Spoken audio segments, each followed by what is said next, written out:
di podcast Dialog Kebangsaan. Perkenalkan, saya Dela Nabila Syafna sebagai host, dan hari ini saya ditemani oleh narasumber kita, yaitu Bapak Dharma Pratama.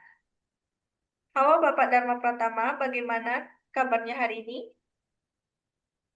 Halo semua rekan-rekan CPNS, Alhamdulillah sehat. Semoga kita semua juga sehat.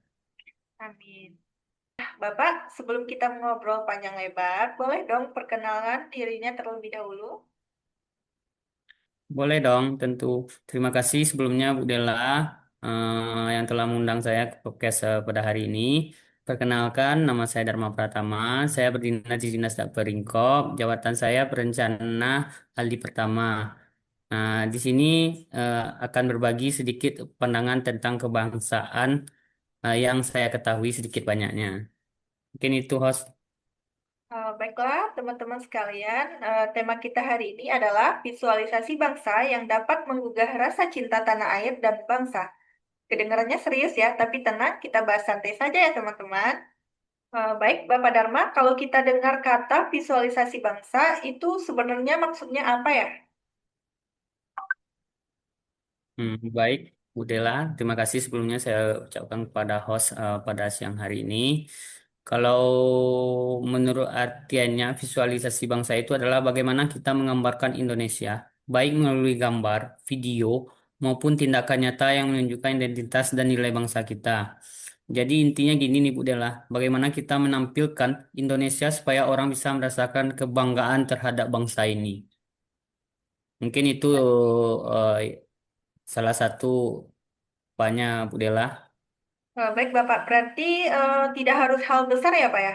Soalnya kadang kita mikir, wah harus jadi pahlawan dulu nih biar kita bisa dibilang cinta Indonesia. Nggak harus dong Bu Dela. Tidak harus. Hal kecil juga bisa. Seperti menghargai budaya sendiri, menjadi lingkungan, menjaga lingkungan, dan tidak meremehkan bangsa sendiri. Itu salah satu hal kecil yang harus kita tanam dan tumbuhi di diri kita sendiri. Justru dari hal kecil itu rasa cinta tanah air bisa tumbuh. Mungkin itu sih Bu Dela. Berarti contoh visualisasi bangsa yang bisa bikin orang langsung bilang, wah Indonesia banget, itu apa ya, Pak? Misal nih Bu Dela, misal nih banyak yang dapat kita contohkan, tapi saya ambil contohnya ini video keindahan alam Indonesia. Kita negara kepulauan, jadi negara kita ini banyak keindahan alamnya yang tidak kalah dengan bangsa lain. Dan juga ada juga keberagaman budaya atau momen kebersamaan masyarakat. Selain itu, konten positif di media sosial tentang Indonesia juga bisa jadi bentuk visualisasi bangsa kita, Bu Dela. Nah, kalau kita lihat sekarang ya, banyak banget konten di media sosial, tapi nggak semuanya mencerminkan Indonesia banget. Menurut Bapak Dharma, gimana sih biar kita tetap bisa bikin konten yang Indonesia banget, tapi tetap menarik? Kalau menurut saya pribadi nih Mbak Dela, Bu Dela, kita bisa mengemas budaya dan nilai Indonesia dengan cara yang kreatif. Misalnya mengikuti tren, tapi tetap memasukkan unsur lokal seperti bahasa daerah atau budaya kita. Jadi itu sih yang paling pentingnya Bu Dela. Oh, jadi tetap kekinian, tapi nggak lupa jati diri ya, Pak. Istilahnya gaul boleh, tapi tetap Indonesia. Betul Bu Dela.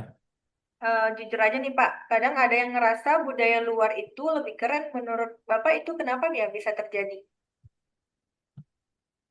Gini nih Bu Dela, menurut saya pribadi, kita sebagai bangsa kurangnya rasa bangga terhadap budaya sendiri. Padahal Indonesia punya budaya yang sangat kaya dan unik. Iya juga ya Mungkin Pak. itu sih Bu Dela. Iya juga ya Pak ya. Kalau kadang kita baru sadar bahwa Indonesia itu keren kalau orang luar yang bilang. Betul banget Bu. Kalau misalnya dari Bapak sendiri nih, pernah nggak sih ngerasa bangga banget jadi orang Indonesia? Iya tentu pernah dong Bu. Terutama saat melihat keberagaman yang tetap bisa hidup rukun. Itu menunjukkan kuatnya persatuan bangsa kita di dalam negeri maupun di luar Indonesia itu sendiri Bu. Beda-beda tapi tetap satu. Ternyata bukan cuma slogan aja ya Pak. Betul sekali Bu Dela. Ngomong-ngomong nih Pak, kadang kita lebih bangga ya upload kopi luar negeri, padahal kopi Indonesia juga nggak kalah enak. Betul sekali, Bu Dela. Nah, itu contoh sederhana yang sering terjadi. Misalnya banyak masyarakat, para anak muda yang nggak tahu kalau kopi Indonesia ini salah satu kopi terbaik di dunia. Nah, kalau kita sebagai generasi yang sekarang nih, apa sih yang bisa kita lakukan? Kalau menurut saya pribadi ya Bu Dela, kita bisa mulai dari hal kecil seperti mencintai produk lokal, menjaga persatuan, dan menyebarkan hal-hal positif tentang Indonesia, baik dalam negeri maupun di luar negeri. Menurut saya itu sih Bu Dela. Baik, Pak. Kalau misalnya kita mau mulai dari sekarang nih, kira-kira langkah yang paling sederhana yang bisa langsung kita lakukan itu apa ya, Pak? Kalau menurut saya pribadi nih Bu Dela, mulailah dari diri kita sendiri seperti bijak menggunakan media sosial dan tidak meremehkan bangsa sendiri. Jadi mulai sekarang kita harus lebih bijak ya, Pak ya. Jadi jangan cuma jago komentar tapi nol aksi. Betul sekali itu Bu Dela. Kalau Bapak disuruh milih nih, Pak, lebih milih keliling luar negeri atau keliling Indonesia dulu? Ya pastinya Indonesia dulu ya yang paling utama Bu Dela. Karena di Indonesia ini negara kita sudah banyak wisata-wisatanya terkenal ke luar negeri seperti Bali, Lombok, dan Raja Ampat. Mungkin itu sih Mbak menurut saya pribadi. Kalau wisata itu harus Indonesia. Betul ya, Pak ya. Indonesia aja belum habis kita jelajahi semua. Betul banget itu Bu Dela. Baiklah, pembahasan kita kali ini sangat menarik ya, Pak ya. Terakhir nih, ada nggak pesan untuk para pendengar dari Pak Dharma? Baik, terima kasih saya ucapkan kepada host dengan berakhirnya podcast pada siang hari ini. Saya cuma ada beberapa pesan-pesan untuk teman-teman semua. Jangan pernah malu menjadi orang Indonesia. Kita harus bangga dan menjaga bangsa Indonesia. Merdeka. Merdeka. Wah, keren banget ya obrolan kita hari ini. Santai tapi kena banget maknanya. Semoga podcast kita ini bisa bikin kita semua makin cinta sama Indonesia. Oke, terima kasih banyak untuk Bapak Dharma yang sudah sharing hari ini. Sama-sama Bu Dela. Terima kasih banyak juga.